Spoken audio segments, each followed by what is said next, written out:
Chowk Bazar is a 400-year-old district in the heart of Bangladesh's capital city, Dhaka, and the area is not new to tragedies. At least 70 people have lost their lives over the last few hours after a fire broke out in the area, and as search operations continue, the death toll is likely to rise. Orange flames, plumes of smoke, and a building that has now been turned to ash. A massive fire raged on in Bangladesh's Chowk Bazar area at 10:40 p.m. on Wednesday night. The four-story building housed a chemical warehouse on the ground floor. The fire reportedly originated from a gas cylinder. And in the next 4 to 5 hours, it had gutted a total of 4 buildings. The fire spread quickly thanks to narrow lanes and tightly packed buildings. Chowk Bazar Shahi Mosque Point was gridlocked. I saw 2 young volunteers there giving motorists directions to reduce the traffic congestion. I saw with my own eyes that a sudden massive bang with fire and shockwaves totally destroyed the roadside wall. I was on a rickshaw when the explosion took place. I don't think my rickshaw driver is alive anymore. Narrow lanes caused a traffic jam when the fire broke out. As a result, more people remained trapped. The fire is said to be like no other, with highly combustible chemicals stored in several of these buildings. Over 200 firefighters worked for hours to douse the blaze. They climbed ladders to try to spray water on one of these buildings. The main gate of one of these buildings was locked, leaving many residents trapped inside. As the new day dawned, the aftermath of the tragedy was slowly unfolding. Hundreds of distraught relatives and family members grieved outside the Dhaka Medical College. The Chowk Bazar area is known to have buildings that house illegal chemical warehouses. Despite repeated complaints from the residents, these warehouses have not been relocated. And Wednesday night's fire is another reminder of why Dhaka needs to pay immediate attention to safety regulations. Bureau Report, Wion, World is One. And such tragedies, unfortunately, are not new to Bangladesh. Factory fires and building collapses are common in the country, which boasts of a multi-billion-dollar garment industry. Last night's fire brings back memories of the 2012 garment factory fire, one of the worst fires in the country's history. In November that year, a fire ripped through a clothing factory near Dhaka, killing over 100 people. At least 200 were left injured. An investigation later found it was caused by sabotage and that plant managers had prevented victims from escaping. But 7 years from then, not much seems to have changed in Bangladesh. Fire safety is still in shambles. A recent report by the country's fire service and civil defense paints a rather grim picture. Out of over 2,600 establishments that were inspected, less than 100 were equipped with satisfactory fire safety measures. In particular, hospitals across the country are vulnerable. No government hospital in the capital is equipped with enough fire safety equipment. 97% hospitals in the country's capital are fire risks. The number of fire incidents have tripled in the last 2 decades. In most cases, establishments are fire risks because private company owners are unwilling to invest in fire safety equipment and training. The government also continues to turn a blind eye to the lack of fire safety measures.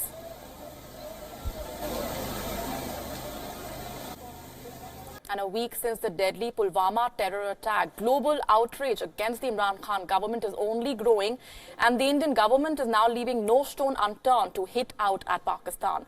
After revoking Pakistan's most favoured nation status and hiking excise duty on imports from across the border, now the Indian government is mulling taking a step further.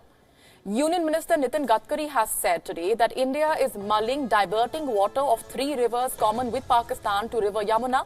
The Union Minister said in a rally that the government is planning a project to divert the water from the 3 rivers into Yamuna. Take a listen into what he said. और हमारी पाकिस्तान और भारत होने के बाद जो हमारी 3 नदियां पाकिस्तान को मिली थी, 3 भारत को मिली थी, हमारे 3 नदियों के अधिकार का पानी पाकिस्तान में जा रहा था। करके ये पानी भी वापस यमुना में ला रहे हैं, तो आप समझ लीजिए कि यमुना में पानी ही पानी है। The Indus Waters Treaty was signed in September 1960 between India and Pakistan. Under that treaty, India has full rights over the waters of the three rivers, Ravi, Beas and Satluj. In return, India had to also let the western rivers flow into Pakistan. The three rivers are Indus, Chenab and Jhelum. In a major step, the Indian Ministry of Home Affairs has approved air travel, meanwhile, of non-entitled Central Armed Forces and the National Security Guard from Srinagar to Jammu or Delhi, starting from today. That facility comes as an addition to the existing air courier services for the paramilitary forces that have been steadily extended in all sectors. Personnel of the CRPF and other paramilitary forces deployed in the Kashmir Valley will now be able to take a commercial flight while going on leave or to join duty. The significant decision will immediately benefit approximately 780,000 personnel of the Central Armed Paramilitary Forces, including Jawans who were otherwise not eligible so far. The Home Ministry said that air courier services have been steadily extended in all sectors in order to cut down on travel time of Jawans. Meanwhile, at the global level, India is only strengthening its diplomatic offensive through engagement with the envoys of several nations and regional blocs to garner enough support against Pakistan, and has vowed to completely isolate Imran Khan's government. It was US President Donald Trump yesterday and today the Lebanese Prime Minister Saad al-Hariri who wrote to the Indian Prime Minister, joining an array of world leaders in condemning that deadly attack. Hariri wrote in his letter, and I'm quoting, "It was with deep sorrow and profound sadness that I received the news of the terrorist attack. Lebanon suffered from terrorism, cannot but condemn such heinous attack that claims innocent lives and aims at creating chaos and insecurity." 36 days to go and a country in complete disarray.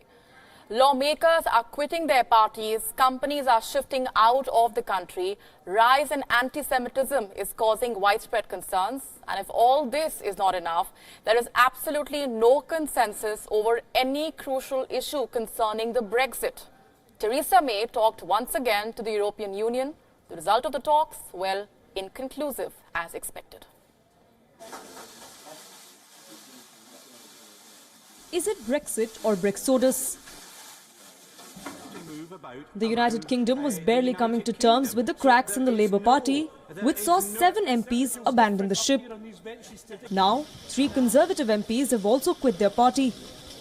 And reports are that another 100 Tory lawmakers want to quit. I also hope it gives courage to members of the government who are deeply concerned about this no deal becoming a real possibility. But are there a number of colleagues in all parties who are keen to join us? Absolutely.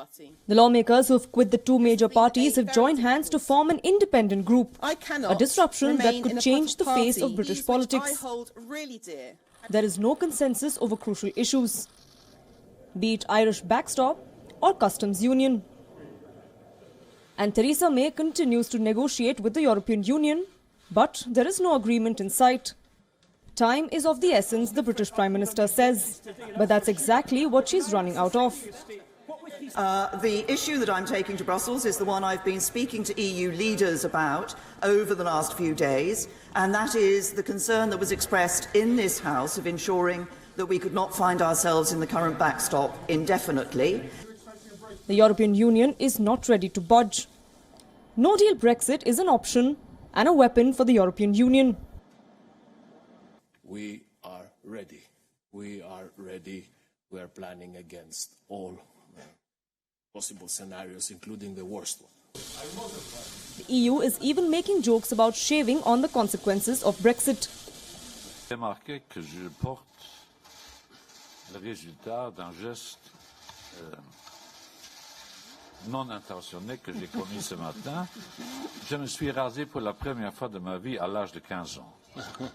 Pré-pubertaire. J'ai saigné. Je me suis dit ce matin, je vais réessayer. Vous voyez les résultats dans la période post-pubertaire de ma vie. Je vous le dis pour que ne vous pensiez pas que ce sera Madame May qui m'aurait infligé cette blessure. Many businesses are moving out. Nissan has scrapped plans to build its new X-Trail SUV there. but May continues to live in denial. Anti-Semitism is on the rise again, and the Labour Party is being accused of being party to anti-Semitism, a spectre that is haunting Europe again. It is incumbent on all of us in this House to ensure that we act against anti-Semitism wherever and however it occurs. It is racism and we should act against it. A no-deal Brexit is no joke. Tariffs on food will go up by 40%. Medicines are being stockpiled. Jobs could be lost. And Theresa May is facing a hostile European Union. And not to forget, a chaotic parliament. This Brexit is deconstruction. It's not construction. Brexit is the past, it's not the future. As much as London hates it, Brussels is not optimistic of a deal. The European Union seems to not take the House of Commons seriously. In the British Parliament, there is, every time they are voting, a majority against something. There is never a majority in favour of something. The uncertainty over Brexit is threatening to push the United Kingdom into further chaos. Bureau Report, Wion, World is One.